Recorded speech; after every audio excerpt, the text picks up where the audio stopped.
خلص مش اليوم. ايش؟ قولي صابر.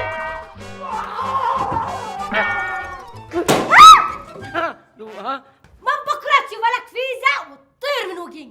اسمع سعد اصومها. من هذا؟ صف كمان، لا تطلع انت، عادك في الروضه. ولك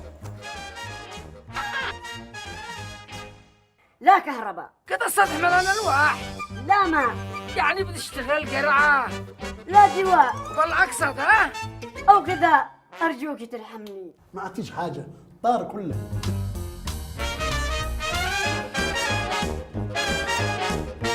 تفضل حواظ باي مكبوب. صدر القرار 122 نافع بيكمل الثانويه العامه. صاد شفتي يما؟ صابر كان بيموت نشاني. ايش هذه السعاده كلها؟ الطيرة السعد والهنا حل اليوم عندنا. لا والله